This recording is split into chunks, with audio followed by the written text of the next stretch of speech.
40,000 families in St. Pete pay more than a third of their income on housing alone, not including utilities.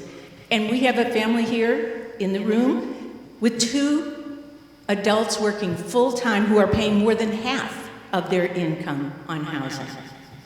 In just 1 year, from 2019 to 2020, St. Pete rents increased 15%. That puts St. Pete number 4 on the list of the top 100 American cities with the highest rent increase. And the price of homes in St. Pete has increased 65% in the past 5 years. Now, there are many ways to approach solving this crisis. Land trusts, down payment subsidies, limited equity cooperatives, rent control, impact fees, and many, many more. But today's discussion will focus on just one, and that is zoning. Zoning is the answer.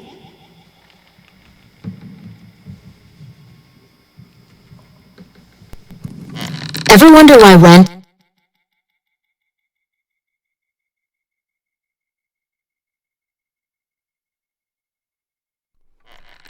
why rent is so high?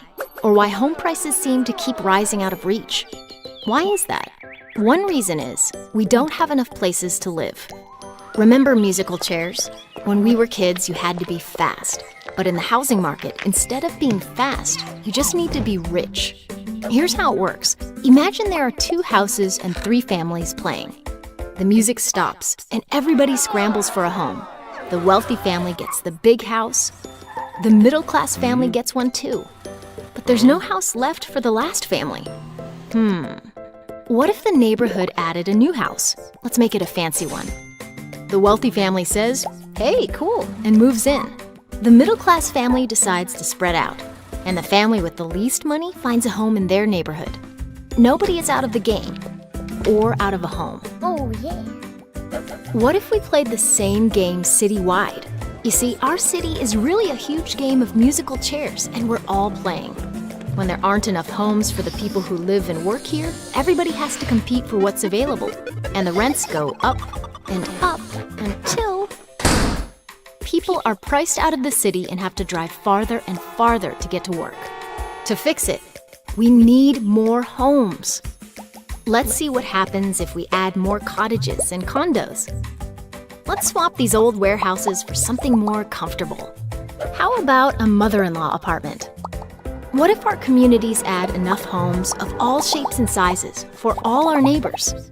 Ah, that's better. More homes means more of us can stay and thrive in the city we love. And that's great. Want to do more? Visit sightline.org/morehomes.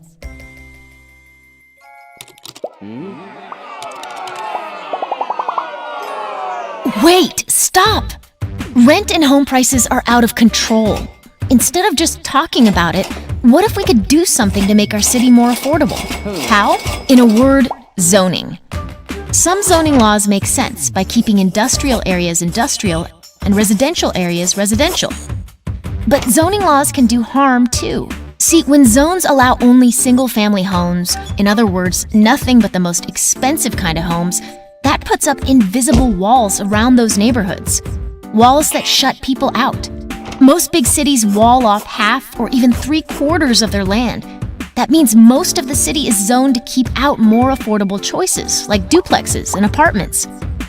Zoning walls push prices up on the inside and on the outside too, by forcing the rest of us to squeeze into the small amount of land left over. If you can't buy in, you're walled out, pushed away to where prices are lower. That means commutes get longer, creating more sprawl, more traffic, and more pollution. Does that sound like the kind of city we want to live in? Walls that decide who's in and who's out? That's not who we want to be. But we can start taking them down together with better zoning. Zoning up takes down those invisible walls. It's not the only solution, but it's a big step up to the kind of city we want to be. So what can we do? Vote and talk to your neighbors and leaders about upzoning to take down walls and encourage more homes of all shapes and sizes for all our neighbors. Visit sightline.org to learn more.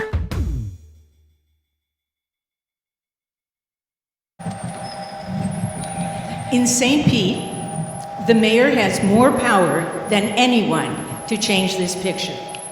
If they're elected, what will these potential mayors do to make change happen? Last Friday, we gave the candidates the questions we're going to ask them now. We took that unusual step to give them time to prepare answers, specific, detailed answers that go beyond campaign rhetoric. We want you to hear them say very specifically what they will do about zoning as a way to address the problem. And why zoning? Because as you saw in the video, zoning is the fastest, easiest thing to change to get more housing, and even better, it doesn't cost taxpayers a penny. Now, we have 8 candidates. We have 7 here tonight because Marcelle Powers had to pull out. She was exposed to COVID. Anyway, we have 7 candidates here tonight and 4 questions. So, there will be no opening statement. Each candidate, one after the other, will answer each question. They will have just a minute and a half for their answer. I wish we could have follow-up questions, but we won't, only because there won't be time for them. We're all business here tonight. We do have a timer to make sure the candidates don't go over their 90 seconds. I know it sounds like a short time, but you'll be surprised to hear how much information they can get in that minute and a half. Now, here are your candidates in alphabetical order. Please raise your hand as I call your name. Robert Blackman, Pete Boland, Michael Ingram, Tori Nelson, Wengay Newton, Darden Rice, Ken Welch. Now, if a candidate decides to answer a different question than the one I ask, just take note. I will not ask the candidates to stay on point. They will answer in random order, and we've given you the questions so you can follow along because, again, we don't have time to repeat each question for each candidate. Now, a bit of background to set up question 1. Nearly 2 years ago, the City Council approved a new zone for St. Pete called NTM1.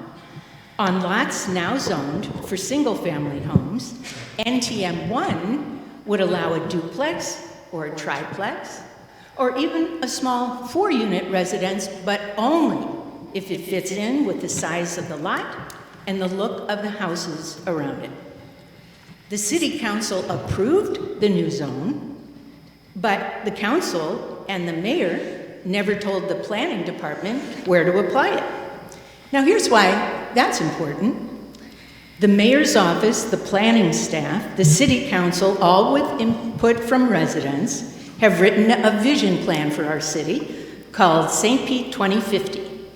In that vision plan, under the heading Attainable Housing Goals, is this: make attainable housing options, including rental and ownership options, and a variety of housing, available in all neighborhoods throughout the city. But in the current map proposal, NTM1 would apply only to areas fronting what are called transit corridors and future major streets. Now, some advocates for attainable housing believe that that plan is least likely to have a significant positive impact. So, question 1. Will you commit to applying NTM1 in all neighborhoods throughout the city, as the vision plan says? Please explain your answer and provide a specific timeline for the application of NTM1. The man in front here will show you first a 15-second card. Sorry, a 30-second, that would be bad. A 30-second card, and then a 15-second card. And I'll interrupt you if you go past the minute and a half, because he'll wait for me and let me know. Mr. Boland, would you please answer the question? Will you commit to applying NTM1 in all neighborhoods throughout the city, as the St. Pete Vision Plan promises? Please explain your answer and provide a specific timeline for the application of NTM1. Well, thank you so much for having us here today. This is such an important topic, so much so that build more houses is one of the top 3 issues I repeat time and time and again at every single one of these forums. Yes, I would commit to adding NTM1 zoning throughout the city. I think it's an important part of what we're talking about here. It's a great example of the YIMBY strategy you guys have probably heard me talk about even in this room here a couple weeks ago.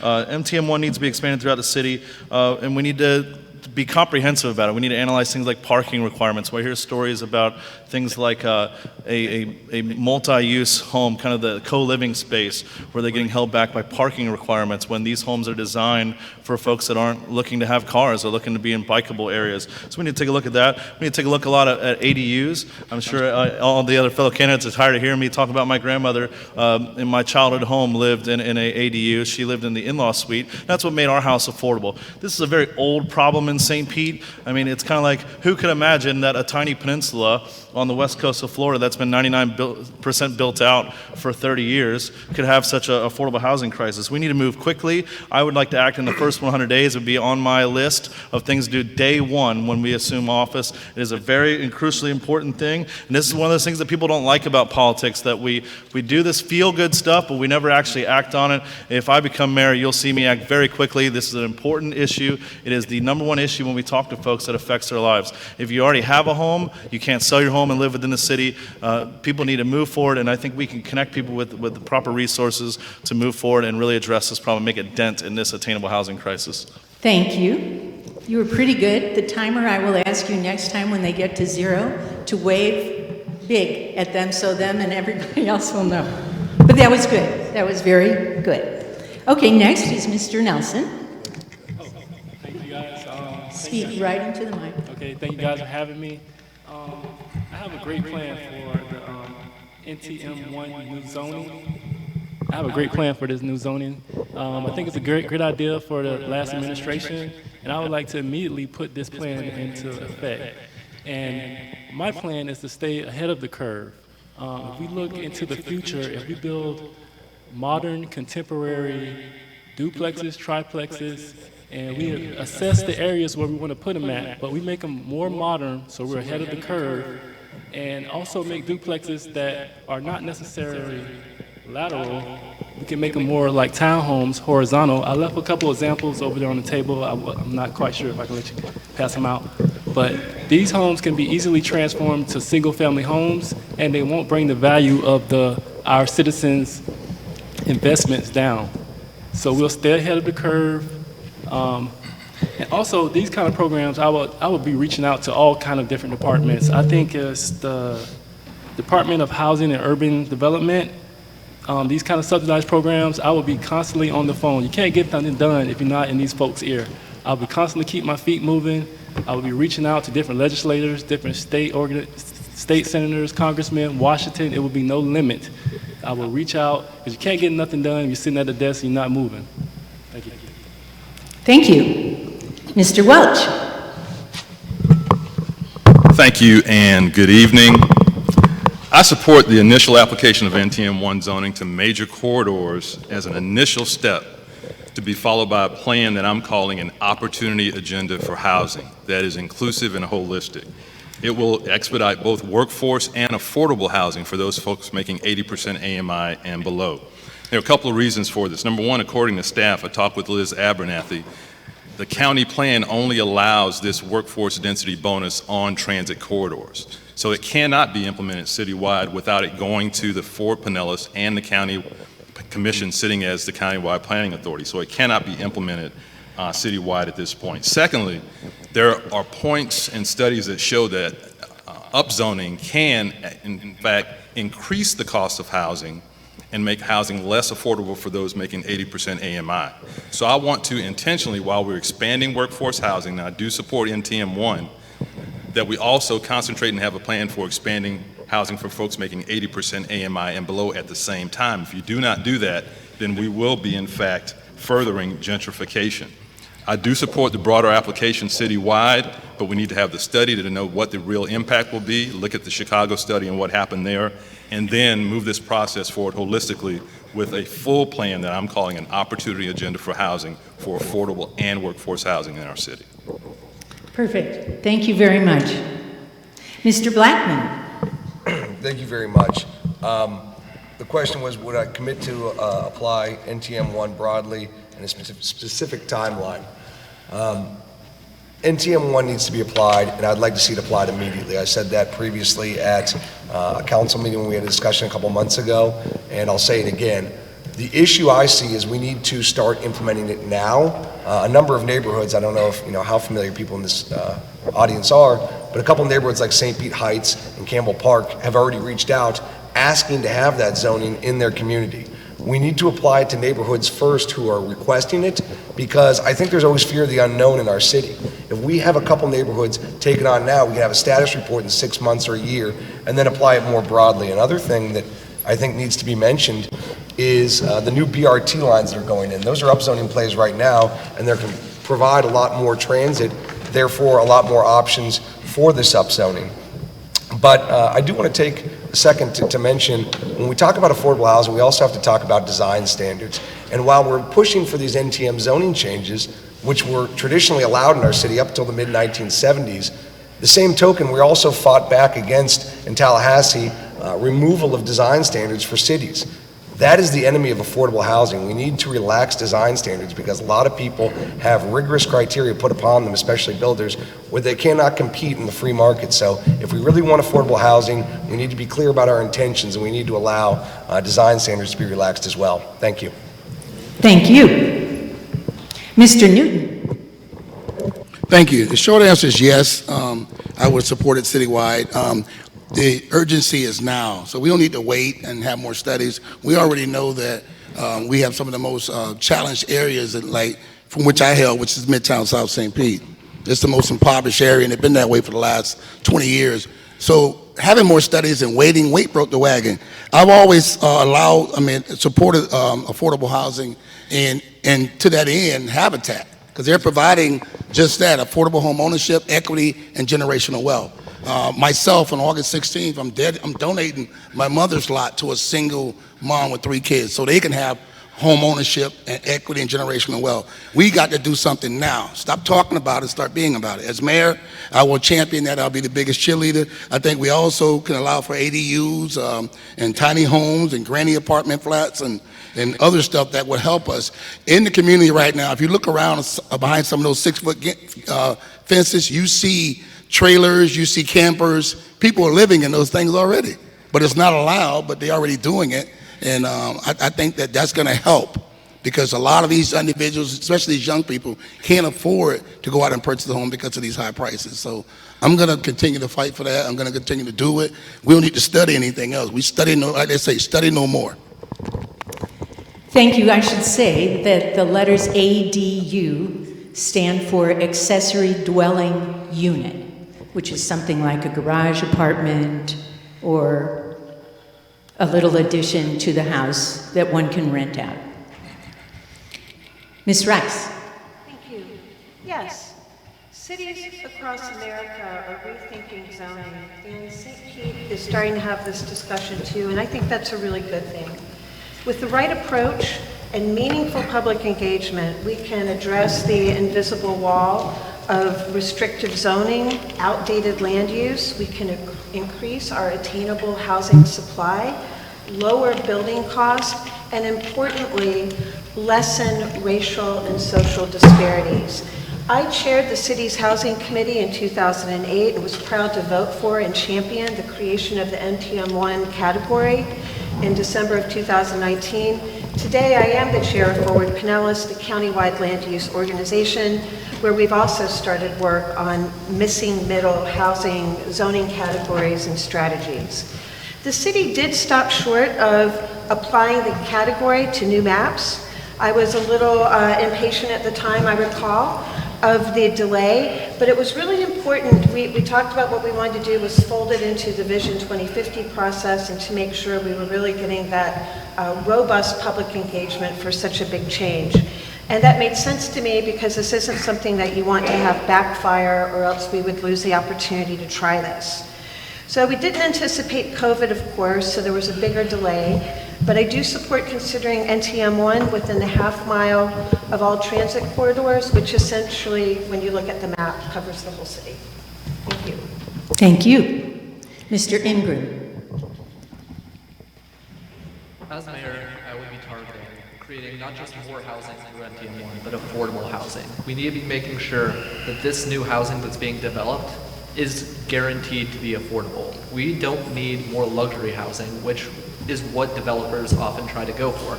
We need to be making sure that what we're targeting is we're targeting helping the people who live in St. Pete. We're not targeting putting money in developers' pockets. We need to be making sure that the families who live here can live here at a reasonable cost. So we need to ensure that this is available everywhere. This is a matter of, like they said, taking down walls. If we're just applying this to certain areas, we're leaving certain sections of the city as a walled-off area where people can't live, who just, like everyone who I see here, works a normal job, who wants to afford a place to live wherever in St. Pete. We need to be making sure that we're targeting this to make St. Pete an affordable city, not just the city with affordable areas. Our primary target needs to be the people, first and foremost. And so from day one, I will be targeting and directing the planning department and the zoning department to be producing affordable housing, looking at how we can best apply that, and most quickly. We've already lost 2 years. We need to be making that up as soon as possible, and we need to be making sure that, especially as rent prices, as we saw over just 1 year, have gone up 15%, that we're making sure that we're not losing our bottom end. We're growing the bottom up. Thank you. Thanks to all of you for paying attention to the timer. Question 2. It sometimes takes 5 years to write a single new zoning designation and then apply it. Given how dire our shortages of workforce housing, exactly how will you direct the planning department to speed up its current procedure? Start with Mr. Welch. Thank you. So I've spent time with each administrator who reports to the deputy mayor to talk about their business processes, challenges, opportunities, and low-hanging fruit, so to speak.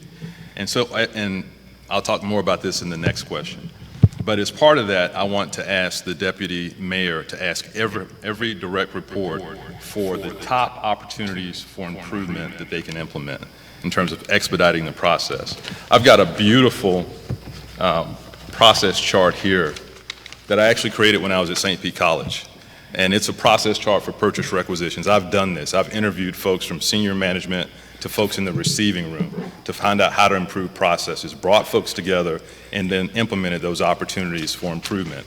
I want to do that in every city department, and the planning department is one of the top on my list. So that's how I'll address NTM1 in specific. And again, the mayor cannot make this change under the countywide plan. The county commission, acting as a CPA, has to make the countywide map amendment in order for this to be implemented citywide. The mayor cannot just write this into existence. So it has to travel that route. I want to make sure we travel that route as expeditiously as possible. Thank you. Thank you. Mr. Nelson. Okay, I think it's all about innovation and passion and team building. If we got a complete staff as passionate as I am about beautifying our city, I think it'll be more than just a job that when they come to work. It'll be a purpose, a goal, a vision that we're working towards. When you're working out, you got to have a goal in your head. If you're going to work, just because it's work doesn't mean it can't be fun. And I would also like to reassess I would speak to the shortest tenured employee to the longest tenured employee. See what can we do to take the load off their shoulders? What can we do to improve the systems? Is this an upgraded system, the new system, or do we need a new hire? Do we need to hire new staff?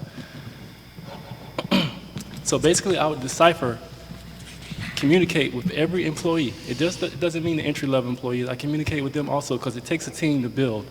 And so we have great passion, and everyone's adamant and passionate about what we're going, where we're going, and we have a clear vision. I think that would be a great key. Excellent. Thank you. Mr. Blackman. Oh, man, you guys are going to throw me for a loop here. Anyway, you know, the question is how will we speed up the process? And as was mentioned in the introduction, the mayor waves the big stick, right? the mayor has the discretion to have department heads take the lead on fulfilling the administration's vision. So you can implement whatever you want, at least get the ball rolling. Of course, council has to approve that, but that plays into a lot of different things when it comes to zoning. A good example is the House bill that was passed last year, allowing the construction of affordable housing on traditional commercial and industrial zone land. You know, at council, we've had discussions, do we want to pursue that? Do we want to pursue it only on industrial and commercial? And, you know, we had collaboration with the county, and we had county administrator in there, but at the end of the day, it was the city council's discretion as to whether or not to allow these relaxations in zoning to allow building affordable housing on industrial and commercial land. So there is still a lot of discretion at the city level. But when it comes to speeding it up, again, the mayor waves the big stick, and at the end of the day, we need to also realize that there's other ways we can do it, like reducing permit fees, which I fought for on the state level this last year. I partnered with State Representative Michelle Rayner to file a bill. And also just to realize that supply always reduces demand, and we do need to have denser building and also relaxed zoning to increase the supply that we're putting out on the street. Thank you. Mr. Ingram. We've already lost 2 years in getting this zoning out to creating affordable housing. And all due respect to my colleagues up here, why did we create a zone without knowing how we were going to apply it? You could say that we lost time to COVID, we lost a year of preparing to roll it out, but that should have been determined before we set up a new type of zone. That should have been already established, how we're going to apply it and what the effects are going to be. And to reduce the time that we've already lost, we need to be directing all possible resources to passing this through and getting this done quickly and efficiently. Because more cost to the city, which results in a reduced cost to the people sooner, is what the city is here to do. The city is not here to make a profit. We're not a developer. We're here to provide for the people of St. Pete. That is the responsibility of the mayor. So we need to be putting all of our resources that we can afford into this. That doesn't mean we need to be neglecting other issues, but with things like the $45 million coming from the federal government, that can be directly applied to taking on more staff, to streamlining the process, and making sure that not only this time, when we pass through this new zoning, but also any future zoning, we need to be making sure that we are efficient as a city and able to quickly pivot to the issues that we need to handle and take care of what we need to do for the people. Thank you. Ms. Rice. Thank you. Thank you.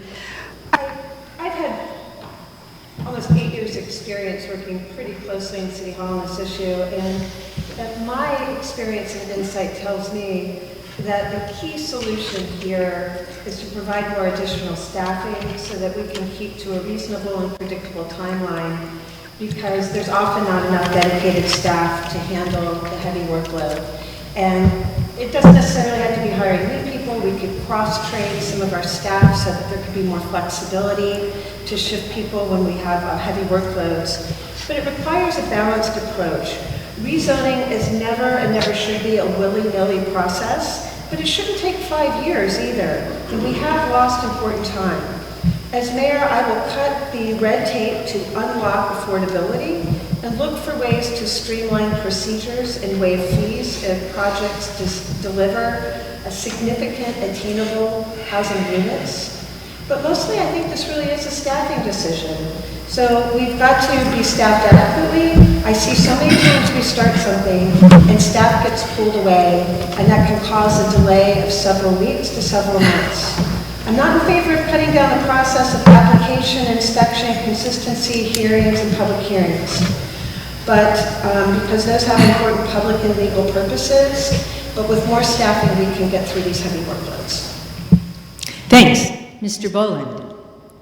So as a business guy, we have to get results. We don't have years to implement solutions. We have to put together partnerships and And part of the way we do that is to identify the why. We need people to understand in the planning department as well as in the building department and permitting department of this crisis, that this is a real problem. It's on the tip of everybody's tongue. In case they didn't know through this campaign, I've known about this problem for a long time, like we've talked about.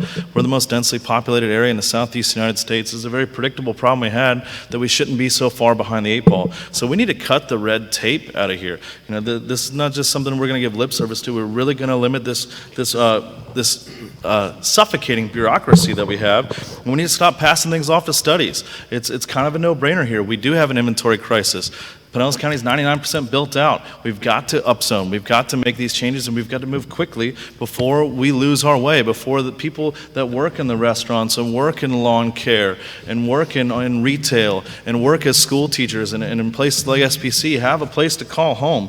One of the things I'd like to do, I'd like to create an affordable housing zoning planning task force right away as soon as we get in, so that we can identify some of these issues that are holding us down and holding us back. We need to have a singular focus on this goal of getting this thing done so that we can move forward with these plans that we know are going to make a dent in this. With St. Pete, the secret is out. Everybody wants to be here. This is a fantastic place to live. There's no place else I'd rather be. I understand why everybody wants to be here, but we've got to do the best we can to address this inventory crisis, and we've got to move quickly.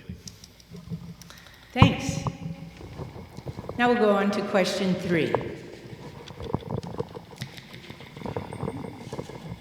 Pardon me? Oh, I'm so sorry. Yes, Mr. Newton, I'm so sorry. Thank you. No problem. Just have to raise your housing rate. It's a no-brainer. It's the urgency of now. You know, the beautiful thing about being a new mayor coming in, you get what they call a transition team. So you don't have to wait. You also have a staff that's been there forever, 20, 30 years, and sometimes they pose impediments. A lot of these people are in the drop program, no disrespect, and just looking for the door. So what I'm going to do with my transition team, I'm going to get with city staff, and also you guys as subject matter experts, the Habitat for Humanities and the builders, the ones that are providing to help us alleviate this problem. And we're going to come up with a plan that we're going to be able to use going in there. See, what you may not know is most of the ones that are posing obstacles to you are what they call at-will employees. They work at the will of the mayor. So unless they're going to have a new mayor to come in and let the situation continue, because you're saying yourself, it's been problems. We've known about it for years. We've been talking about streamlining permitting places.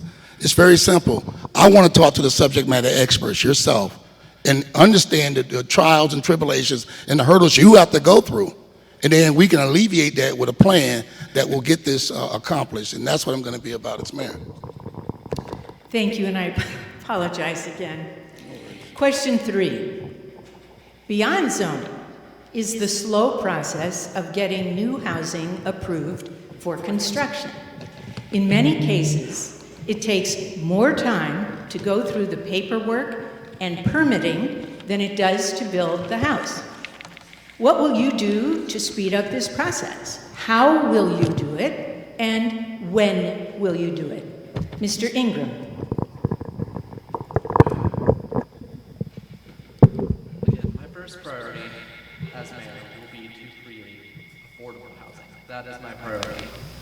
Does anyone in this room or anyone watching, does anyone think, I wish St. Pete had more luxury homes. I wish we had more $100,000, $200,000, $300,000, $400,000 condos. No, what we want is places for people to live, for families to live. So my first target will be to create a streamlined process, not skipping over any steps, but prioritizing any developments creating affordable housing. And unfortunately, the Florida House required with House Bill 7103 that any city restrictions on housing that create affordable housing mandatory from the city has to be offset in cost by the city. What I would like to see is a slight increase on major developments in their taxes. 20 cents for every $1,000 of assessed value. If they decide to set aside some affordable housing, let's say 10%, they won't have to pay this, and they'll receive a streamlined process. This means that instead of the city forcing developers to either take a hike or build affordable housing. We're giving businesses options to either be creating affordable housing for us, or they can give us a little bit of extra funding because they consider themselves a premium property and can pay a premium in order to produce affordable housing somewhere where it is needed nearby. Thank you. Mr. Newton.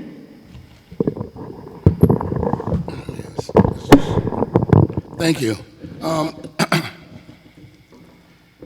What I would do is, and having the experience of serving under 3 mayors, I know how it works. And Mayor Baker was an excellent mayor, honorable man, and my friend. Mayor Baker would do, they had what they call evening hours, like on Wednesdays. You would come in with your paperwork. They would streamline the process, and if everything was in order, you would leave with a permit. Hear me now, leave with a permit instead of waiting. I think the problem is we're getting away from what works. I want to implement that. I'm also excited about the news that the gentleman that purchased the 50 acres over in Tampa, Ybor City, that wanted to put a Rays stadium there, is now building 5,000 units. Hear me now, 5,000 units, mixed-use housing and condos and apartments. We have 86 acres. So if you want to be able to use zoning properly and provide for workforce housing, we have an excellent opportunity. And it's being done with less acreage that we have. So as we redo the Trop site, that's going to be a primary use. And also, if you worried about property rights and rent control, we own the land. So it's not a problem with making something affordable or having a price cap. We can do that. With private property, you can't, because it's called highest and best use. And if you take the value away, it's called a taking. Thank you. Ms. Rice. Well, time is money, and unnecessary delays is unacceptable, but also those delays undermine our goal of affordability because it causes costs to go up. So as mayor, one of the first things I'm going to do is it's time to reset our building department so that people can have almost a concierge type service when they go to the building permit desk. Right now, I hear so many times of people who come in with applications and plans, and something changes every time they come back and talk to somebody different. We need clarity and consistency, and that's a process change. It's a different personnel approach, but it's an easier system for people to work with, and undoubtedly we need better functioning software that's easier to use. And as part of this, I want developers and home builders to be able to have adequate preparation and knowledge of all of the city's incentives. So all of the FAR bonuses, solar, public art, any information about whether the CBA or the CRA or opportunity zones can apply. I want to get that all there in the beginning so that builders are able to work with us to the greatest extent to come up with the best buildings. I get mixed feedback about the fire marshal.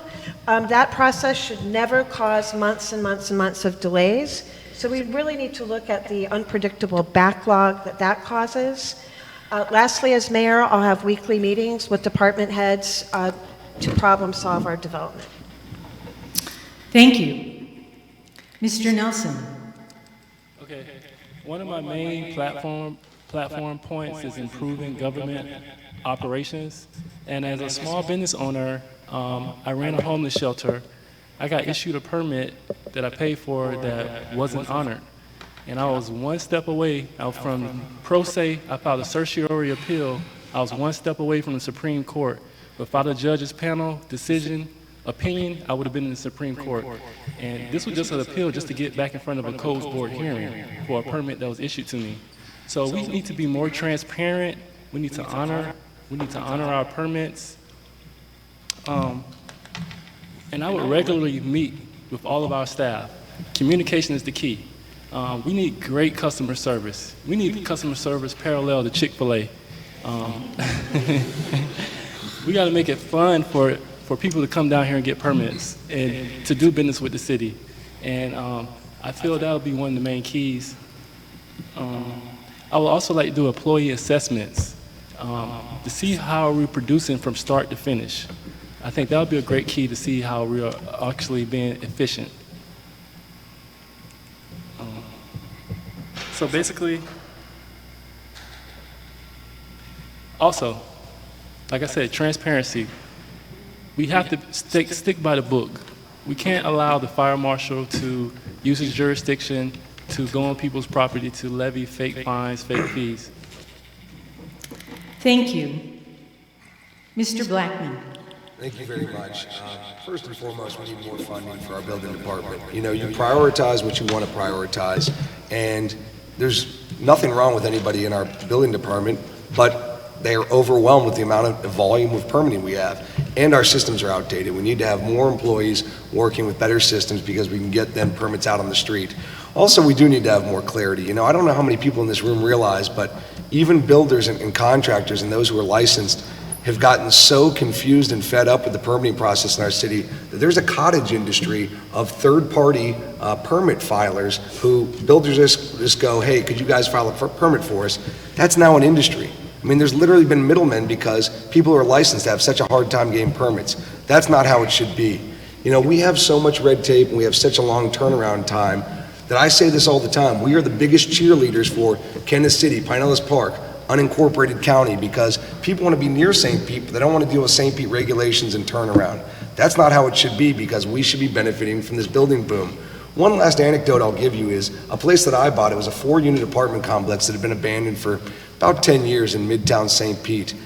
It took me about 6 months to renovate this 4-unit building that I ended up living in. It then took me another 3 or 4 months just to get approval to get the grandfathered zoning back, because it lost its zoning because the tax hadn't been paid, the business tax in the city, which is only $16 a year. It hadn't been paid in so long. So we need to streamline these things and make things easier to have affordable housing for our citizens.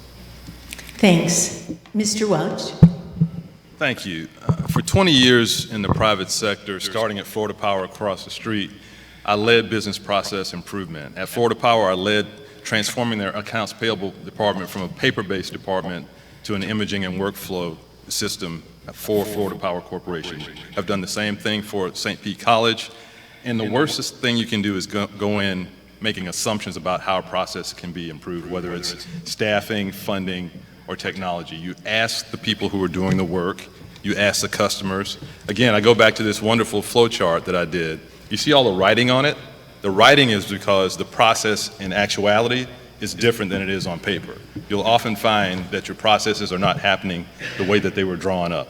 And so a business process improvement plan in every department in the city is what I'm going to bring forward. I have 20 years of experience in the corporate sector doing that. I've led technology for the county, led the business technology board that includes the sheriff, the clerk, the judiciary. We moved from the mainframe to client server to the cloud. I've led that effort. That's no small undertaking. I know what it takes to bring business process improvement to an organization. And you don't go in, it's not accusatory. It's not like you're doing anything wrong. You don't have to be sick to get better. But if you ask the people who are doing the work, ask the customers, that's how you improve your business processes. And actually, the city is pretty up to date with their software. I have a whole list of the software they're using, and they were able to get through the pandemic because they do have online permitting. Thank you. Thank you. And Mr. Boland. So this has been a constant issue in our city for a long time, even going back to the esteemed Mayor Baker during his time. Permitting is one of those things that when I started telling people that, hey, I'm looking at running for mayor, they said, could you please do something about the building department? And for even me, a personal anecdote, to do an expansion of our restaurant 2 years ago, we needed to cut out one single door, one piece of a wall to make one door. The permit took 3 months and cost us about $10,000 in total, in part because of some of that cottage industry that we talk about, because the paperwork is so complicated. So we need to have a simplified approach. We need to have a customer service-like approach. As a hospitality expert, I know what it's like to take care of customers. We do things like, right now, I know the building department goes to lunch at 1 o'clock on Wednesdays, and somewhere around 1 o'clock, it doesn't come back till Thursday. So we need to kind of do those expanded hours. We need to have that customer service approach. We need more staffers.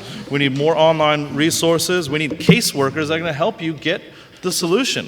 If we could pay for some of this stuff, I'd be happy to pay a greater permit fee if I wasn't going to get held up for 3 months. You know, it's a punitive, we're disincentivizing people from doing the right thing. So what people are doing is they're avoiding the permitting process and said, better to ask for forgiveness later on, because they don't want the risk of being held up for months and months and months, costing thousands of dollars. We also need to revisit some of the things like this this thing where we go to council for big developers or for development of private property. I know the council introducing politics in this thing doesn't sound like a good idea for me. It just slows things down and makes it a real problem. Politics doesn't need to be in here in this approval process. We need to move forward and move quickly. The building department is overwhelmed. Thank you. Question 4. How will you communicate your new policies to St. Pete residents and encourage them to support them? What will you do exactly to minimize opposition?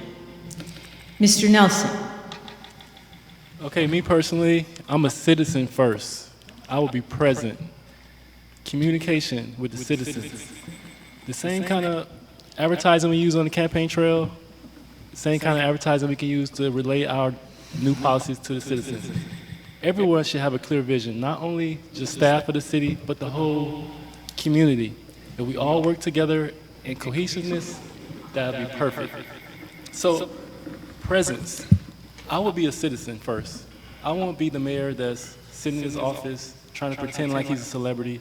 I'll be out in the community, rolling up my sleeves, out there talking to Ms. Johnson, talking to Mr. Walker, relaying the message, making sure everyone's on the same page, constantly meeting with all our community leaders, all of our different non-profit organizations, all our different organizations. We regularly meet, we kick ideas around. So we definitely be on the same page. So basically, I would also like to distribute the curriculum throughout all of the public city access, like libraries, parks. So it's literature always would be readily available for people, and they would know exactly what the vision is. Because not only on the website, but if you know, everyone needs to know. It needs to be visible. Just like how we're out here campaigning visible, it needs to be visible, and we need to be present in the community.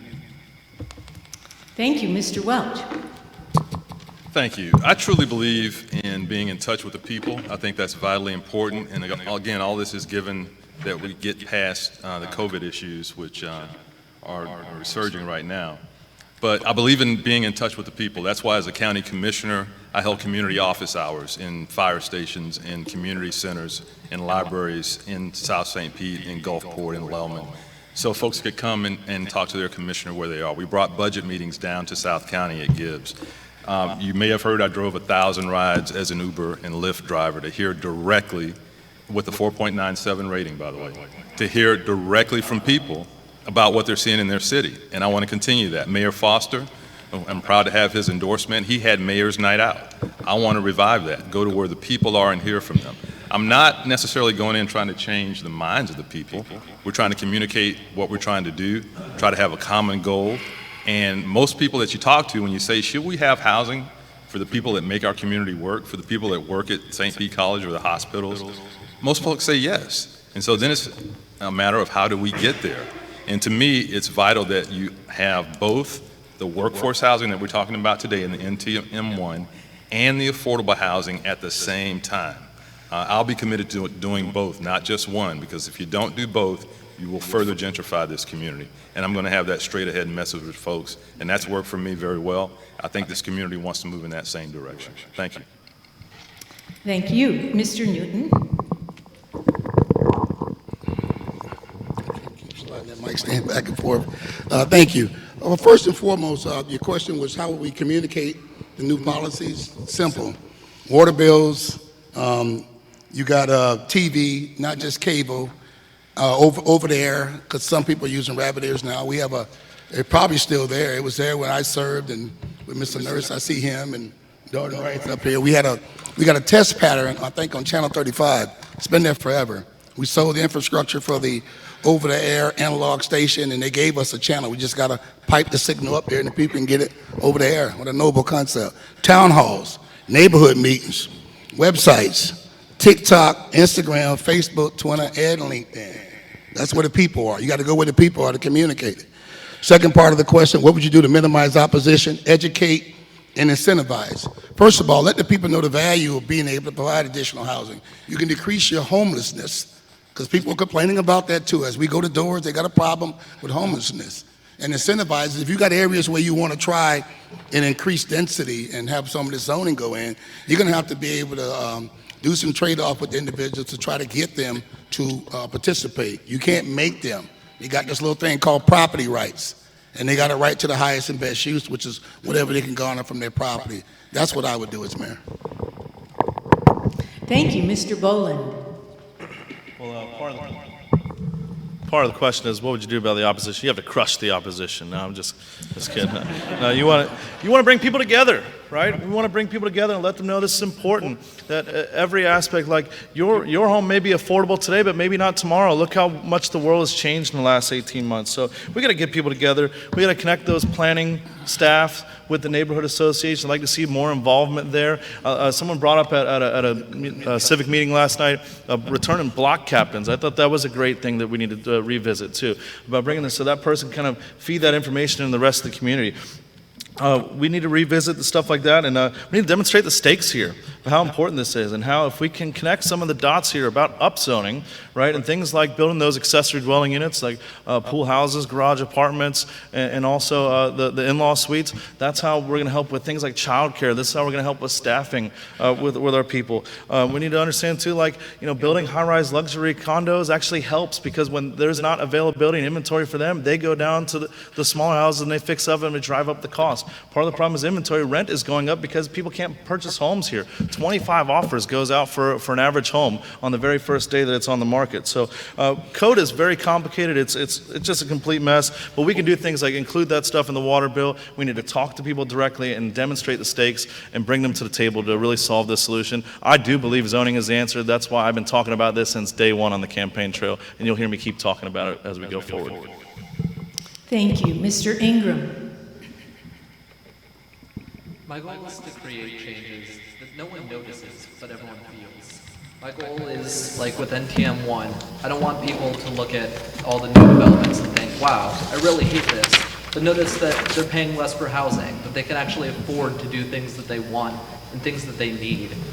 My goal for minimizing opposition is just increasing transparency. I don't want to have to convince anyone. I want people to be able to see the process in its entirety and see that it's working.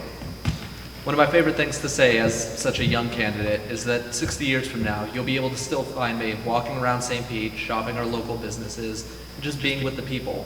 And I want to be the mayor that people come up to and say, you're the reason why I'm still here. I want to see people from 60 years from now who have lived in St. Pete since now because they can still afford to do so.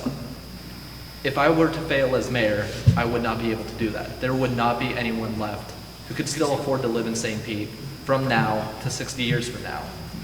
So my goal is just to make sure that St. Pete is an affordable city that we can all live in, because we all love St. Pete, and St. Pete, the city, should treat us like it loves us back, like we are people that it wants here, because we're the people who make St. Pete. So my goal is to make sure that every person who wants to live in St. Pete, and who's living here now, can continue to do so without having to worry about having to be forced out. Thanks. Mr. Blackman. Thank you very much. How would I communicate and how would I minimize opposition to changes? First of all, a lot of this has already come from the community when it comes to the building department and streamlining things.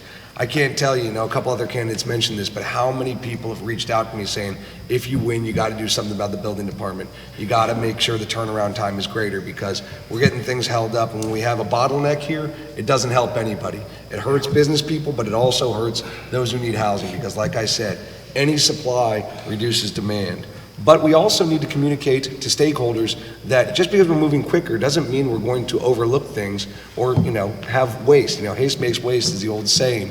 And a couple years ago, we had an incident that was highly publicized by the paper where the Signature condo building got into litigation over rebar that wasn't installed. The building department said we weren't staffed enough to investigate it, and it turned into a whole amount of litigation. We've seen that now with the Surfside condo collapse. We want to make sure that we still have people doing all they need to do. Just because we're moving quicker doesn't mean we're going to be any less diligent at the job that we do. Lastly, I want to touch on, and I only have a couple seconds left, but the Bear Creek development at the Grace Community Church. You know, that was a variance change we made, and we need to have stakeholder input because I voted for it. It was the right thing to do. It was in my district, and we received a lot of pushback, but at the end of the day, it was a positive change for the community where we allowed increased density for a project that will benefit the entire community, beautify the site, and provide quality, affordable housing, which is exactly what we need in our city. Thanks. Ms. Rice. Well, the guys have come up with some great ideas for tactics, but tactics need a strategy. As mayor, I will create an Office of Public Engagement, which is different from marketing. Marketing is one-way broadcasting of what the city's doing. Public engagement is back and forth, listening, working with the public, being part of the process as we lead people through change. And change is serious because people feel it emotionally, and oftentimes change is lost. Over the years, I have witnessed firsthand where the city needs to apply a new mindset and skill set to engaging the public. And this is so important for us to get right, especially with talking about rezoning. I have seen some big changes just in the not so recent past where the public engagement of the city was not optimal. Remember the rollout of curbside recycling, the debacle of the sewage spills, the complete street lane reductions, and the strong opposition from neighborhood groups not committed to the city's plans for more affordable housing in their backyards. It's clear to me we have to do so better at this. And until we do, it's really going to hold us back. And that's why I feel so strongly about it. This is my style of leadership. It takes more work, it takes more back and forth, it takes more transparency and more accessibility, but it's the right way to do it. In fact, when we don't do it the right way, you have to start over and do it again anyhow, so we might as well get it right the first time. Thanks. Now, I told you at the beginning that I had bad news, but now I have very interesting good news, which is that we do have time for one follow-up per candidate, which is going to come from you.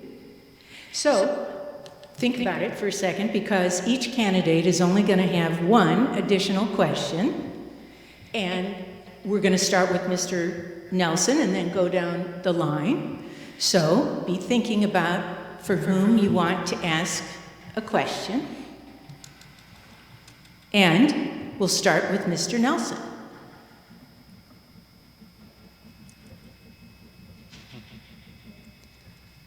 All righty. But you get a minute to say what else additional you want to say. Did you have a question, ma'am? No one got a question? Yes, you would ask the question. Do you have a question for Mr. Nelson? You know, I can't hear you. Oh, thank you. Yeah, but now you have a minute to talk about something else you want. Well, like I said, guys, I'm very innovative. What's it called again? I get the letters twisted up. NTM1. NTM1 zoning. Okay, if we stay a step ahead of the curve, if you guys, when you exit, if you just take a look at the vision that I have, the examples, we can build contemporary architecture. We can change the whole landscape. California, they're one of the forefronts of the United States. They're always forward-thinking. And we have the potential to be forward-thinking.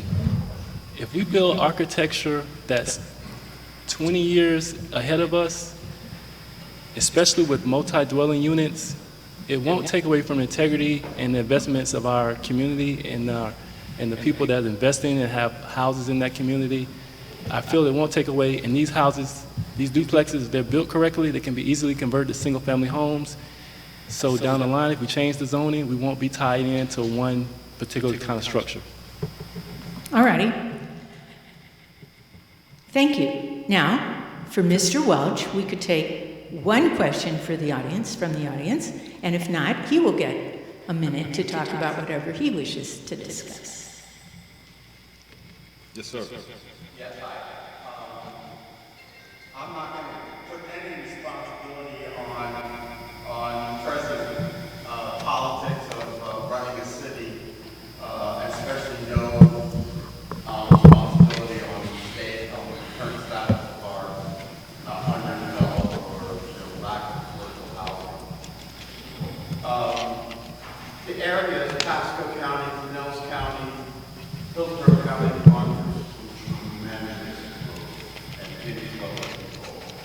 And I'm sense going way beyond the simple zone. And you know, in fact, it's already happening. The question is how. Now, see, they're going to think I paid you to say that, and I did not. I don't even know your name. Michael, good to see you. There is a sense of urgency. I'm third generation St. Pete, and our city has changed so much in the last 10 years.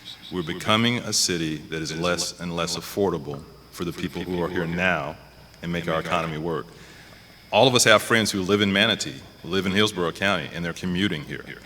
We have to be intentional about getting the affordable housing for folks making that 80% AMI and less on the ground, as well as the workforce housing, folks making 80 to 120, $40,000 to $60,000 for a single person.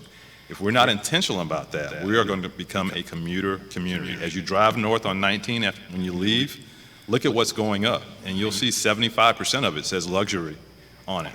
We have to be intentional about making sure we get housing on the ground for the folks who are here now. Okay. Yeah. Sir, I'm sorry I have to cut you off, but thank you very much. Now then, if you have a question for Mr. Newton, who is next, would you please stand up? Okay, Mr. Newton, you have a minute to talk about whatever you want. Thank you, and I thank you for the forum. I'm Representative Wingate Newton, born and raised in the most impoverished area in all of Pinellas County, and it's been that way for the last 20 years. Food stamps, welfare, government cheese, free lunch, reduced lunch, summer jobs, after-school jobs, you're looking at it. But everything I'm not made me everything that I am, and I took full advantage of every opportunity to help me realize my full potential. I said that to say this. My mom struggled with housing. Trying to get a house for 8 kids is next to impossible, because 8 kids will tear up a house. They will. We played football, basketball, everything inside the house. But she was able to, with the proper resources, to have a rent to own. And she was able to own her own home. And because she did that, when she passed away in 1985 in that impoverished area, she left her house to us. It was an old house. So because of that, I'm able to play that forward. And the only candidate up here that's doing something about what you're saying, giving affordable home ownership, equity, and generational wealth to another single mom with 3 kids. Thank you guys for having us, and I appreciate your voting your support. Thanks, Mr. Boland. Okay, one person. Would you stand up, please?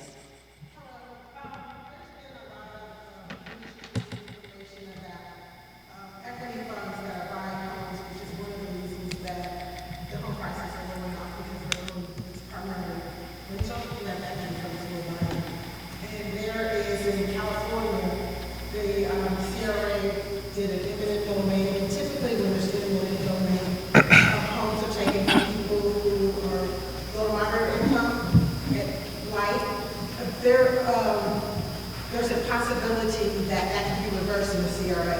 So is that something that we would look into as mayor, going to the equity firms that own homes in low to moderate income areas that drive up the prices because of income rental, and saying to them in a market economy that we're going to eminent domain you because you're the reason that our areas are gentrified? Well, thank you for the question. What was your name? What was your name? Oh, yeah, okay. Well, that's why I'm asking. Well, I'm Pete.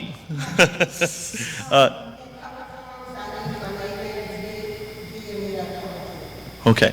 Well, thanks for the question. Thanks for being here tonight. One of the things I love most is how much people love St. Pete and the civic pride that is within our city, and about all this passion going for it. So as kind of a free market, limited government guy, I would kind of be weary of eminent domain to begin with. That's one of those scary things, the government's coming for your property type of stuff. And you look at, ask the people of the gas plant district how they feel about eminent domain that took their property. So I think we'd have to take a look at those types of things. I'd want to analyze anything. I wouldn't want to make any quick sweeping changes on that end.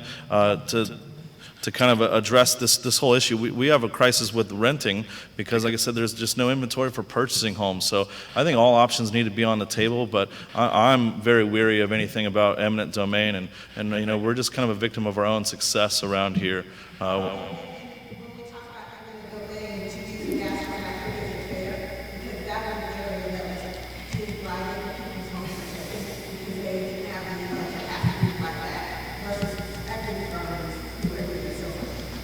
Well, I'm just saying, I think eminent domain is a very controversial topic, and that's one of those things that kind of defines people where they reside on the aisle about whether or not it's the government's role to come through in this way, and usually it's not a great outcome. You know, there has to be some real thoughtfulness behind us and respect to property rights, and I think we need to address a lot of things we've been talking about today with zoning. I think that's how we address a lot of affordable housing. We won't be able to have, I mean, we do have time for everybody to have another minute, but not for follow-up questions. Again, in a perfect world, we would. Next, Mr. Blackman. Sarah. Would you stand? Councilman Blackman, I'd like to know your time returning the city staff, including the mayor's office, to a 5-day work week. Returning them to a 5-day work week? Instead of 3 or 4, which is what they do now. Well, you know, simple question to that is, He said, the questioner said, I would like to know specifically what you will do to return city employees to a 5-day work week instead of the 3 or 4 days that they typically work now. simple question to that is we need to, you know, the top makes the decisions, so we can decide and dictate, you know, the staff policies. I mean, the mayor is able to dictate for, say, if people telecommute or not. That decision was made during the state of emergency, and we can always control that if we'd like. But I want to take a moment to also pivot onto that. And another aspect of affordable housing that I think we talk about a lot is we need to have more equity for citizens rather than just the ability to rent or be on a treadmill. And that's why, you know, a lot of people mention a lot of times taking housing out of the market and how we don't prioritize public housing projects in our city. And one thing I've put forward is the ability for the city to have mortgages that we issue to people as opposed to just rental credits or giving developers credits. That would allow people who are making way less than 120% AMI, which is what we target right now, the 80%, the 40%, to get true equity if we held mortgages and then syndicated them to a fund with affordable housing dollars, and then we allowed them to be paid back as opposed to just giving grants out to our citizens and giving them out to developers. So, thank you. Thank you. And finally, Ms. Rice, if someone stands, please stand.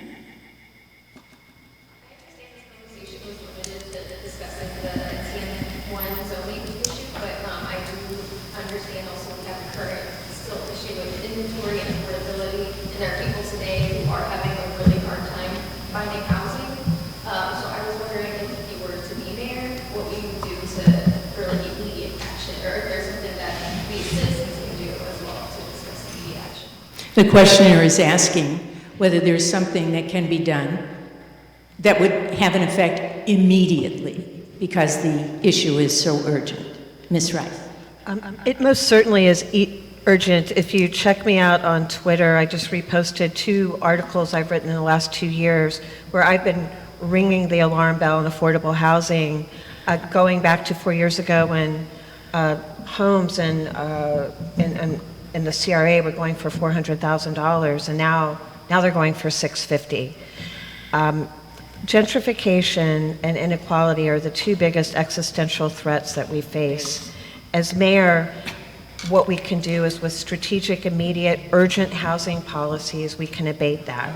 We can look at ways to get people vouchers. We can start really being more proactive, building on the many empty properties that the city owns. There's a number of things that we can do, but it just takes an urgent plan. It takes an intentional approach.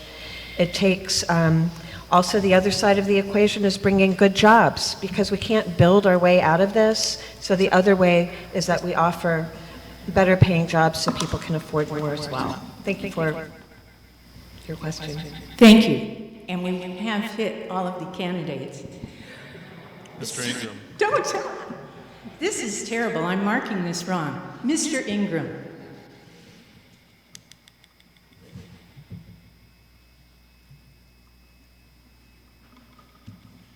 I want to salute you for being so well prepared. Forget your age. And I wish I wasn't 74 because I'd like to be here in 40 years to see what is going to become of your life. And you're very lucky to be motivated to do something like this because you're going to raise their level of performance. Thank you.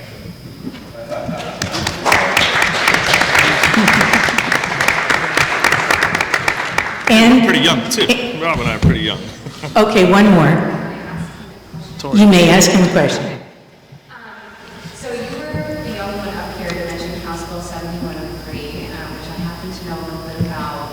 So that basically says, for anyone who doesn't know, if a municipality is to mandate inclusionary housing policy, they have to offset all costs to the developer for the affordable housing they provide.